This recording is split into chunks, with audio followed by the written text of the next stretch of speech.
নমস্কার বন্ধুরা, রান্নাঘরের অঞ্জনা আবার আপনাদের সামনে আমি চলে এলাম। আপনাদের সবাইকে স্বাগত জানাই। বাড়িতে হরদমই আপনারা ডিম রান্না করে থাকেন, তো এইভাবে আজকে আমি ডিমটা রান্না করে নিচ্ছি। এই ডিমটা ভিন্ন স্বাদের, টোটালি নিরামিষ এই ডিম রান্নাটা। তো ডিম ছাড়াই ডিম রান্না করে নিচ্ছি, তো পুরো ভিডিওটা দেখবেন। তবে চলুন আমি কিভাবে রান্না করে নিচ্ছি। এখানে ধনে, জিরে, দারচিনি, এলাচ, লবঙ্গ, গোলমরিচ আর শুকনো লঙ্কা পুরো 1 চামচ করে নিয়েছি। এবার আমি এই ফ্রাই প্যানে দিয়ে নিলাম, দিয়ে হালকা ফ্লেমে আমি নাড়াচাড়া করে ভেজে নেব। ভাজাটা খুব পুড়ে গেলে হবে না, ঠিক এইভাবে ভেজে নিয়ে মিক্সার জারে নিয়ে নিলাম। ওই জারের মধ্যে নিয়েছিলাম আদা আর ক্যাপসিকাম, আমি পেস্ট করে নিয়েছি। এখানে 2টো টমেটো কুচিয়ে নিয়েছি। এখানে আলুর বেরেস্তা মানে আলু ভেজে নিয়েছি, আর সেদ্ধ আলু 5 থেকে 6টা বড় বড় সাইজের সেদ্ধ করে একটু চটকে নিয়েছি হাতে করে। তো এবার আমি কিভাবে রান্নাটা করছি দেখতে থাকুন। আবারও ফ্রাই প্যান বসিয়ে নিলাম। ফ্রাই প্যানে হালকা পরিমাণে 1 থেকে 2 চামচ আমি সাদা তেল নিয়ে নিলাম। তেল গরম হয়ে গেছে, তেলের মধ্যে হালকা 1 চিমটে নুন নিয়ে নিলাম, তার মধ্যে 1 চিমটে হলুদ দিয়ে নিলাম। এবার হালকা 1 চিমটে চিনি নিয়ে নিলাম। এবার এর মধ্যে আলু দিয়ে নিলাম। আলুটাকে দিয়ে ভালোভাবে নাড়াচাড়া করে নেব। এর মধ্যে আমি নিরামিষই রান্নাটা করে নিচ্ছি। তো আলুর মধ্যে একটু সামান্য রং করার জন্য লাল লঙ্কার গুঁড়ো আর দিয়ে নিলাম হলুদের গুঁড়ো, জিরে গুঁড়ো আর আদা আর ক্যাপসিকাম পেস্ট। তো এবার দিয়ে নিয়ে নাড়াচাড়া করে এই আলু মানে মাখাটা আমি ভালোভাবে ভেজে নেব। এর মধ্যে পরিমাণ মতো স্বাদ মতো নুন দিয়ে নিলাম। নুন দিয়ে ভালোভাবে আরও নাড়াচাড়া করে ভেজে নিলাম। ঠিক এই ভাবে ভাজাটা হবে, খুব মানে ঢিলা হবে না, একটু টাইটভাবে ভেজে নিতে হবে। তো আমার ভাজা হয়ে গেছে। এবারে এখানে আমি নিয়ে নিলাম কলাইয়ের ডালের পাঁপড়, যে মশলা দেওয়া। তো এই পাঁপড়টা আমি নিয়ে নিয়েছি। তো এই পাঁপড়ে কী হবে, একটা থালে আমি জল নিয়ে নিলাম। সেই জলের মধ্যে হালকাভাবে এই পাঁপড়টা চুবিয়ে নিলাম, মানে সেকেন্ডের মতো, বেশিক্ষণ রাখলে হবে না। এবার জলটাকে ঝরিয়ে নিয়ে আমি একটা পাতলা মার্কিন থানের কাপড় নিয়েছি। এবার ওই কাপড়ের মধ্যে দিয়ে নিলাম জলটাকে শুষে নেওয়ার জন্য। তাড়াতাড়ি জলটা শুষে যাবে, খুব তাড়াতাড়ি নরম হবে না, একবারে নেতিয়ে যাবে না। তো এবার জলটাকে আমি শুষিয়ে নিলাম এই কাপড় দিয়ে, মার্কিন কাপড় দিয়ে। এবার এই পাঁপড়গুলো নিয়ে নেব একটা একটা করে। তো পাঁপড়টা দেখুন জলটা টেনে নিয়েছে, মানে সামান্য জাস্ট ভিজিয়ে নিতে হবে। এবার এই পাঁপড়ের মধ্যে যে আলুর পুরটা করে নিলাম, সেই আলুর পুরটা আমি দিয়ে নিলাম মাছ বরাবর লম্বাভাবে। এবার মানে চারিদিকটা সমান হবে পুরটা। এবার এই যে 2 সাইড মাথার দিকে আমি উল্টে নিলাম, মাথার আর নিচের দিকটা।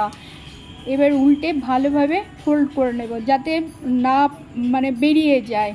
এবার আবারও 2 সাইড, 2 মাথা, এবার 2 সাইড উল্টে নেব।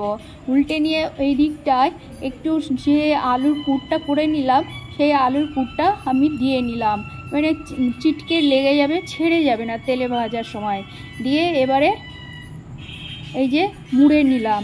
তো এইভাবে আমি প্রত্যেকটা পাঁপড় দিয়ে এই যতটা পুর বানিয়েছি, আমি পুর হিসাবে 10 থেকে 12টা পাঁপড় নিয়ে নিয়েছি। তো এবার আপনারা সেই পরিমাণ মতো, আপনাদের পরিমাণ মতো আপনারা নিয়ে নেবেন। তো আমি আবারও আর একটা বানিয়ে দেখিয়ে নিচ্ছি কিভাবে বানাতে হয়। তো এটা খুবই পাতলা, আরও বড় পাঁপড় পাওয়া যায়। তো আমি এই পাতলা পাঁপড়টা নিয়েছি। তো আমার তলে এই যে একটু ছেড়ে গেছে, কিন্তু ওটাই কোনো ক্ষতি হবে না। তো এইভাবে আমি বানিয়ে নিচ্ছি। আবারও আর একটা আমি বানিয়ে দেখিয়ে নিচ্ছি, দেখতে পাচ্ছেন। আর কলাই ডালের পাঁপড়টা একটু পাতলাই হয়। তো এইভাবে আমি উল্টে নিয়ে নেব। তো এই রেসিপিটা খুবই টেস্টি এবং নিরামিষ ভালো লাগে খেতে। আমি স্টেপ বাই স্টেপ আস্তে আস্তে আপনাদের দেখিয়ে নিচ্ছি আপনারা কিভাবে বানাবেন বাড়িতে। তো অতি অবশ্যই একবার ট্রাই করে দেখবেন ভালো লাগবে। নিরামিষের দিনে কোনো কিছু না থাকলে আপনারা এইভাবে রান্নাটা করে নিতে পারবেন। এবার দেখুন আমার কমপ্লিট হয়ে গেছে বানানো প্রত্যেকটা, দেখতে পাচ্ছেন কত সুন্দর লাগছে দেখতে। এই যে, তো পুরো ভিডিওটা দেখবেন, মিস করবেন না, টেনেও দেখবেন না। এবার এই কড়াইয়ে আমি এর আগে আলুটা ভেজে নিয়েছিলাম, এই আলুর মধ্যে আমি দিয়ে নিলাম আলু ভাজার তেলের মধ্যে। তো এবার একটা একটা করে আমি এই যে পুরভরা পাঁপড়টা আছে বানিয়ে নিলাম, সেই পাঁপড়টা ভেজে নেব। তো হালকা ফ্লেমে ভাজতে হবে, খুব কড়া দরদরে আছে ভাজলে হবে না, হালকা ফ্লেমে হালকাভাবে ভেজে নিতে হবে। তো আমি একটা একটা করে ভেজে নেব, একসঙ্গেই ভেজে যায়, তো আমি ভেজে নিলাম না, আমি একটা একটা করে প্রত্যেকটা এইভাবেই ভেজে নেব। তো আমি ফ্লেমটা একটু হালকা কমিয়ে দিলাম, হালকা ফ্লেমেই ভাজতে হবে ফ্লেমে। তো আবারও আর একটা দিয়ে নিলাম, এইভাবে প্রত্যেকটাই আমি ভেজে নেব। দেখতে পাচ্ছেন পুরো ঠিক মনে হচ্ছে না ডিমের অমলেট হচ্ছে বানানো, তো ঠিক এইভাবে প্রত্যেকটা ভেজে নেব। এইভাবে সবগুলোই ভেজে আমি তুলে নিলাম প্রত্যেকটা। এবার দেখতে পাচ্ছেন কিভাবে ভাজাটা হয়েছে, একটাও ছেড়ে যায়নি বা খুলেও যায়নি, প্রত্যেকটা আটকে আছে। এইভাবে বানিয়ে নিতে হবে।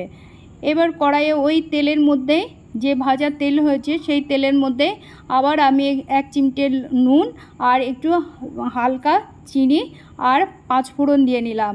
এর মধ্যে দিয়ে নিলাম টমেটো, দুটো যে টমেটো কেটে রেখেছিলাম সেই টমেটো দিয়ে নিলাম। টমেটো দেওয়ার পর নুন আর চিনি যেহেতু আগে দিয়ে নিচ্ছি, ওর মধ্যে হালকাভাবে নাড়াচাড়া করতে করতে গলে গেছে। এবার দেখতে পাচ্ছেন পুরো টমেটোটা হেজে গেছে বা গলে গেছে। এর মধ্যে যে বেটে রেখেছিলাম ক্যাপসিকাম আর আদা সেই দিয়ে নিলাম, মানে পরিমাণ মতো দু টুকরো আদা আর ছোট 4 খণ্ড ক্যাপসিকাম। এবার ক্যাপসিকাম দিলে যেহেতু নিরামিষ সেই জন্য টেস্টটা ভালো হয়। এর মধ্যে দিয়ে নিলাম 1 চামচ হলুদ। এবার দিয়ে নিলাম আবারও একটু হালকা মিষ্টি, মানে কালারটা সুন্দর হওয়ার জন্য দিয়ে এবার ভালোভাবে নাড়াচাড়া করে কষে নেব। তেল ছাড়তে লেগেছে, এর মধ্যে দিয়ে নিলাম যে মশলা রেখেছিলাম বাটি, সেই ধুয়ে জল নিয়ে নিলাম। এবার জল দেওয়ার পরে আবারও টেস্টের জন্য পরিমাণ মতো নুন দিয়ে নিলাম, আবারও নাড়াচাড়া করে নিলাম। তেল বেরিয়ে গেছে, এর মধ্যে লঙ্কা দিয়ে নিলাম 3টে কাঁচা লঙ্কা, সুন্দর কাঁচা লঙ্কার একটা ফ্লেভার সুন্দরই হয়। এবার আরও নাড়াচাড়া করে নিলাম, দেখুন তেলটা একবারে বেরিয়ে গেছে। এর মধ্যে দিয়ে নেব যে মশলাটা ভেজে রেখেছিলাম, দেখতে পাচ্ছেন এটাই দিয়ে নিলাম। এবার দিয়ে নিয়ে আরও ভালোভাবে নাড়াচাড়া করে নিলাম। আমি কিন্তু এর মধ্যে আর কোনো মশলা দিইনি, ওই ভাজা মশলাটা দিয়ে নিলাম। এর টেস্টটা সত্যি অনেক ভালো। এর মধ্যে পরিমাণ মতো 1 কাপ জল দিয়ে নিলাম। এবার এই মশলা গ্রেভিটা ফুটে উঠবে, আবারও খুন্তি দিয়ে নাড়াচাড়া করে নিলাম। কালারটা কত সুন্দর হয়েছে দেখতে পাচ্ছেন। এবার এই মশলার জল গ্রেভিটা ফুটে উঠলে আমি দিয়ে নেব। আর যে আলু আমি ছোট ছোট করে এই যে বেরেস্তার মতন ভেজে তুলে রেখেছিলাম, সে আলুটা দিয়ে নিলাম। এটা আপনারা বড় বড় করে নিতে পারেন, আমি বড় দিয়ে নিইনি, আমি ছোট বেরেস্তার মতো ভেজে নিয়েছি। এবার দিয়ে নিলাম, এটাও ফুটে উঠবে, নাড়াচাড়া করে নিয়ে ফুটে উঠলে আমি যে অমলেটটা বানিয়ে রেখেছি সেটা দিয়ে নেব এর মধ্যে। দেখতে পাচ্ছেন কোনোটাই খুলে যায়নি। এইভাবে আপনারা বানিয়ে নেবেন নিরামিষের দিনে। এবার আমি খুন্তি দিয়ে হালকাভাবে নেড়ে চেড়ে নিলাম, ফুটে উঠবে, বেশিক্ষণ ফোটালে হবে না, ওই গরমের মধ্যেই বাই চান্স যদি খুলে যায়, যাই হোক এটা খুলে যাবে না। তো আপনারা যদি বানাতে চান তো এইভাবে বানিয়ে নেবেন, দেখবেন ভালো লাগবে। এবার নাড়াচাড়া করে নিলাম, আমি গ্যাসটাকে অফ করে দিলাম, ফুটে গেছে, নামিয়ে নেব। তো কালারটা কত সুন্দর হয়েছে বলুন। এবার আমি একটা ডিশের থালের মধ্যে নামিয়ে নিলাম, এই যে গ্রেভিটা দিয়ে নিলাম। খুব গাঢ় গ্রেভিটা করেছি বা তাও নয়, মানে হালকার মধ্যেই করে নিয়েছি, বানিয়ে নিয়েছি। তো আপনাদের কেমন লাগলো ভিডিওটা দেখে পুরোটা দেখবেন, আর একটা অতি অবশ্য প্লিজ সাবস্ক্রাইব করবেন। এখানেই রাখলাম, ধন্যবাদ।